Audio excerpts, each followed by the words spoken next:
আসসালামু আলাইকুম, সবাইকে শুভেচ্ছা জানাচ্ছি মাসুম মাহবুব। প্রিয় দর্শক, আবারও মধ্যপ্রাচ্যের যুদ্ধের দামামা বেজে গেছে।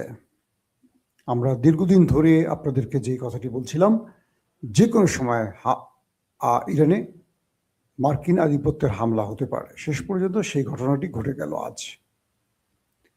দখলদার দেশটি এবং আমেরিকা যৌথভাবে ইরানের রাজধানী তেহরানের গুরুত্বপূর্ণ 30টি স্পটে ব্যাপক স্ট্রাইক চালিয়েছে। মিসাইল এবং যুদ্ধ বিমান গর্জে উঠছে তেহরানের ভেতরে এবং বিভিন্ন গুরুত্বপূর্ণ ভবন ইতিমধ্যে ব্যাপক ক্ষতিগ্রস্ত হয়েছে। দখলদার দেশটির পক্ষ থেকে বলা হয়েছে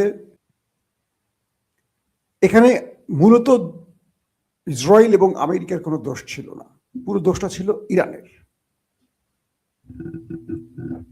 কারণ ট্রাম্প এবং নেতানিয়াহু কালকে রাতে একসাথে ঘুমিয়েছিলেন, তারপর দুজন হঠাৎ স্বপ্নে দেখছিলেন যে ইরান এসে এই দুই দেশের ঘাড় মটকে দিচ্ছে, ইরান এসে তাদের দুজনের উপর হিসু করে ভিজিয়ে দিচ্ছে, অথবা ইরান তাদের উপর এসে হামলা করছে। তো যখন তারা স্বপ্ন দেখলেন তখন তারা বুঝলেন যে ইরান তাদের উপর আক্রমণ করতে যাচ্ছে, তাই তারা অগ্রিম এই আক্রমণটি করেছে। আমি বলছি না, আমি গল্পের মতো বলছি বলে এটা মিথ্যা বলছে না, এটা দখলদার দেশটির পক্ষ থেকে বলা হয়েছে যে ইরান তাদের উপর আক্রমণ করতে যাচ্ছিল, এই অগ্রিম তথ্যের আলোকে তারা আক্রমণটি করেছে আগে। আমার সঙ্গে সঙ্গে আমাদের মনিরুল, বেনজির, বিপ্লব, হারুন, শেখ হাসিনা, আমাদের আসাদুজ্জামান কামাল টামাল, এদের নাম মনে পড়ে গেল একসাথে অনেকগুলো। আমরা আওয়ামী লীগ আমলে দেখতাম এই মনিরুল, আমাদের ভণ্ড মনিরুল, কসাই মনিরুল, খুব বিশ্রী একটা কুৎসিত মুখের মানুষ। দেখবেন কথাবার্তা বললে কি মানে কুৎসিত লাগে লোকটাকে। আল্লাহ মানুষের কর্মের সাথে চেহারাটা মিল তৈরি করে দেয়।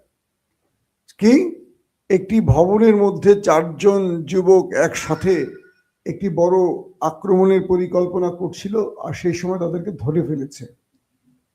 একটি ভবনে এই 4 জন 5 জন যুবক একসাথে অস্ত্র নিয়ে রেডি হচ্ছিল আক্রমণের জন্য, তখন তারা বাইরে থেকে গুলি করে মেরে দিয়েছে। এই যে ঘটনাগুলি আমরা আওয়ামী লীগের আমলে শুনতে শুনতে শুনতে আমাদের কান ঝালাপালা হয়ে গেছে, কিন্তু এই দেশের একজন মানুষও বিশ্বাস করতো না যে মনিরুল সত্য বলতেছে। সবাই জানে এটা মিথ্যা বলতেছে, কিন্তু মনিরুল এই কথাগুলো বলতেন, প্রতিদিন মিডিয়ার সামনে নতুন জঙ্গি কার্ড দেখাতেন। মানে একই স্ক্রিপ্টের একই ঘটনা আমরা দেখতে দেখতে টায়ার্ড, কিন্তু তারা ঘটিয়ে গেছে, এখন তারা দেশে নাই। তো সেম শেখ হাসিনার থেকে এই স্ক্রিপ্টটি নিয়ে গেছে আমেরিকা এবং ইসরায়েল। তারা নিয়ে সেই স্ক্রিপ্টে তারা খেললো কি, ইরান তাদের উপর আক্রমণ করবে এই তথ্যের আলোকে তারা অগ্রিম আক্রমণ করে বসছে আগে। আসেন, গেল এই পর্যন্ত। দ্বিতীয় বিষয়টি হলো, এখন পর্যন্ত এই লাইভটি যখন করছি তখন পর্যন্ত ইরান পাল্টা আঘাত করছে এমন তথ্য এখনো পাইনি। আমি ইরানে থাকা আমার বেশ কয়েকজন বন্ধুর সাথে যোগাযোগ করছি, এর মধ্যে 2 জনের সাথে কথা বলতে পেরেছি, বাকিদের অবস্থা বুঝতে পারি, তারা কেউ ফোন ধরেনি। আল্লাহ তাদেরকে নিরাপদে রাখুন, সুস্থ রাখুন, দোয়া করছি।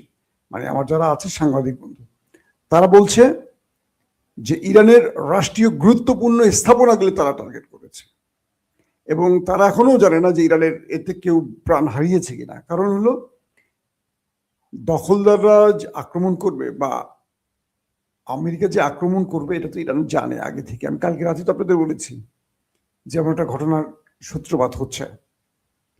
তো এই স্থানগুলো ত্যাগ করে চলে গেছে আগেই গুরুত্বপূর্ণ লোকেরা। আমি ইরানের যে গুরুত্বপূর্ণ ব্যক্তিরা রয়েছেন তারা চলে গেছেন। তবে ইরানের পক্ষ থেকে কিছু কিছু গণমাধ্যম কিছুক্ষণ আগেও আমি দেখলাম দাবি করছে তারা দখলদার দেশে হামলা শুরু করেছে। অর্থাৎ আইডিএফ বলছে ইরানের পাল্টা আক্রমণ হয়নি, এখনো ইরান তাদের আক্রমণ করেনি, তাদের জনগণ নিরাপদে আছে। কিন্তু ইরানের কিছু আউটলেট বলছে ইরান দখলদার দেশে তাদের পাল্টা অ্যাটাক শুরু করে দিয়েছে। হয়তো আমরা নেক্সট লাইভে আপনাদের সেখান থেকে আপডেট দিয়ে দিব যে কি পর্যায়ে রয়েছে বা কি পরিমাণ ক্ষতি করছে। তবে কয়েকটি সূত্র বলছে যে ইরান বেশ কিছু হাইপারসোনিক অ্যাটাক চালিয়েছে দখলদার দেশটির মধ্যে। এই সূত্রগুলোর একদম সত্য তথ্য কনফার্ম এখন আমি করতে পারছি না, সূত্রগুলোর খবর আমি পেয়েছি আউটলেটগুলোতে। এটাকে যাচাই বাছাই করে হয়তো আমি আরো 2-3 ঘন্টা পর ইফতারির পরপরই আপনাদেরকে আরেকটা বুলেটিন, অথবা ইফতারির আগে যদি সুযোগ পাই আরেকটা বুলেটিন, আমি এখন সংক্ষিপ্ত লাইভগুলো দেখাবো। 10 মিনিট 12 মিনিটের মধ্যে আমার লাইভগুলো হবে। আমি বারবার লাইভে আসার চেষ্টা করব, অর্থাৎ যতটুকু তথ্য পাই আমি আপডেট আপনাদের দেওয়ার চেষ্টা করব। আরো কয়েকটি সূত্র বলছে, মানে আইডিএফ এর সূত্র থেকে বলছে যে ইরানে তারা আক্রমণ করার পর তাদের সকল গুরুত্বপূর্ণ ব্যক্তি শেল্টারে চলে গেছে, শেল্টার জন্য চলে গেছে। তাদের জনগণকে স্কুল, কলেজ, ব্যবসা বাণিজ্য সব জায়গা থেকে সরিয়ে শেল্টার জন্য নিয়ে যাওয়া হয়েছে। এক কথা তাদেরকে এখন বাংকারে ঢুকে আর কি তাবিজের মধ্যে ঢুকে রাখতেছে, যাতে করে তারা মোটামুটি নিরাপদ থাকতে পারে। কি একটা বুদ্ধি! ছোট্ট একটা দেশ, অল্প কিছু মানুষ, তাদের কোনো টেনশন নাই। তারা করে কি, আক্রমণ করেই গর্ত করে গর্তের মধ্যে চুপ করে বসে থাকে। কি সাহসী ব্যক্তি ওরা! আবার যখন আক্রমণ শেষে ওরা গর্ত থেকে বের হয়ে, ও সুন্দর, তো সবই তো ঠিক আছে। এই সাহসী জাতি। তো এই পর্যায়ে ইরানের কয়েকটি সূত্র দাবি করছে যে ইরান তারা তাদের গুরুত্বপূর্ণ স্থানগুলোর অবস্থাকে খুব শিগগিরই তারা জানাবে গণমাধ্যমগুলোতে। বড় কি কোনো ক্ষয়ক্ষতি হয়েছে কিনা সেটাও জানাবে, কিন্তু আক্রমণটা কিন্তু ম্যাসিভ আকারে করেছে দুটো দেশ মিলে।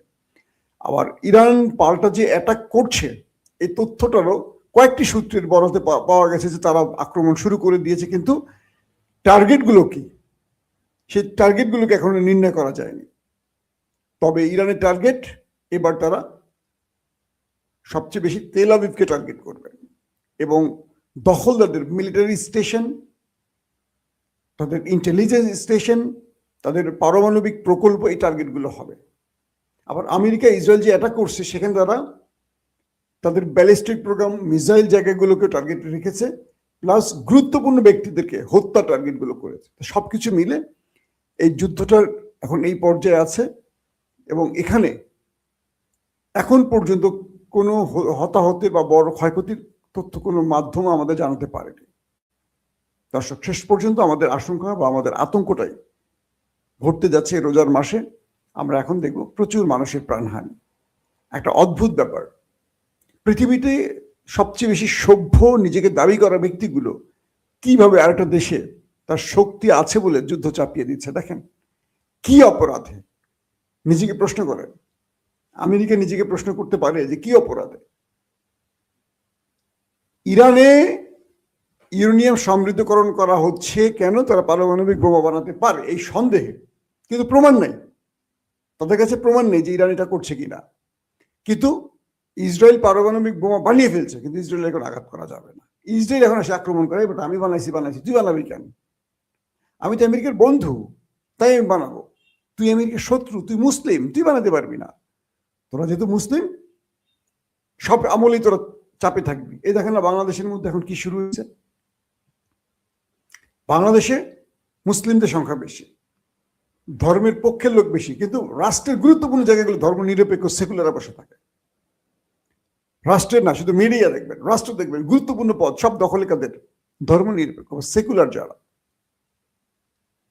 আপনি বড় বড় দলগুলো দেখেন, আওয়ামী লীগ, বিএনপি, মূল ব্যক্তি কারা? ধর্ম নিরপেক্ষ সেকুলাররা। কিন্তু ভোট দেয় কারা? ইসলামী শক্তি। ভোট দেয় কারা? মুসলিমরা। ভোট দেয় কারা? ধর্মপ্রাণরা। আর আমরা ধর্মপ্রাণরা এত বাইঞ্চক, দুঃখিত রোজার মধ্যে বললাম যে আমরা আসলে আমাদের ধর্মটাই বুঝি না, যে ধর্মের আমাদের শিক্ষাটা কি, ধর্ম কাকে ভোট দিতে বলে, ধর্ম কাকে ভোট না দিতে বলে, কিচ্ছু বুঝি না। কিন্তু আমরা ধর্ম নিয়ে সবচেয়ে বেশি পাচার পারি, আমরা ধর্ম নিয়ে সবচেয়ে বেশি আলোচনা করি, কিন্তু বাল কিচ্ছু বুঝি না। তো বিষয়টা এরকম হয়েছে। এখন কোন কোন দেশ আমেরিকা এবং ইসরায়েলের আক্রমণে সাহায্য করেছে সেই বিষয়গুলো এখন স্পষ্ট হয়নি। আমেরিকা কোত্থেকে বিমান উড়িয়েছে সেটা এখন কনফার্ম হওয়া যায়নি। এগুলো এখন তথ্য আসতে শুরু করবে। তবে ইরান তার প্রধান টার্গেট আমেরিকার এয়ারক্রাফট ক্যারিয়ার, এবং আশা করা হচ্ছে ইরানের টার্গেটে মধ্যপ্রাচ্যে থাকা আমেরিকান ঘাঁটি এবং সেনারা পড়তে পারে। অতএব আমরা এইটুকু বলতে পারি, ইরান কাউকে ছাড় দিচ্ছে না এই মুহূর্তে। আমি আর আপনাদেরকে আফগানের খবর দেবো না। আফগানের সংক্ষিপ্ত এক লাইনে যদি বলি, পাকিস্তান আফগানিস্তানের মধ্যে প্রায় 350-এর উপর আফগান তালেবানকে ওপারে পাঠিয়ে দিয়েছে। তাদের প্রায় 150 কি বলে সীমান্ত চেকপোস্ট ধ্বংস করেছে। এর মধ্যে প্রায় 50টির অধিক তারা দখলে নিয়ে গেছে পাকিস্তান, এবং পাকিস্তানের পতাকা ওড়ানো হয়েছে। এবং তাদের কয়েকটি বিমান ঘাঁটি পাকিস্তানের দখলে চলে গেছে। পাকিস্তানের এয়ারফোর্স এবং তাদের ড্রোন এখনো তালেবান রাষ্ট্রের ভিতরে ঢুকে, আফগানের ভিতরে ঢুকে টার্গেটে তারা অ্যাটাক চালিয়ে যাচ্ছে। সংখ্যাটা ক্রমান্বয়ে বাড়ছে, হতাহত, আহত এবং তাদের প্রায় 150 অধিক ট্রুপ ক্যারিয়ার, এপিসি, ট্যাঙ্ক ধ্বংস করেছে পাকিস্তান। অর্থাৎ তালেবানরা ভারতের প্রেসক্রিপশনে, ভারতের মধ্যে পাড়া দিয়ে নিজেদের 12টা মোটামুটি পাকিস্তান হাতে বাজিয়ে ফেলেছে। এই হলো আজকের আপডেট। দর্শক অপেক্ষা থাকুন, আমি চেষ্টা করব বড় ঘটনা আসলে প্রয়োজনে 1 ঘন্টা পর আবার আসবো। যদি বড় কোনো ঘটনা আমাদের হাতে আসে, আমাদের প্রতি মুহূর্তের লাইভ এখন চলবে আমাদের চ্যানেল থেকে, আপনাদের জানাবো। এখনকার মতো বিদায় নিচ্ছি, প্রত্যেকে ভালো থাকবেন, আল্লাহ হাফিজ।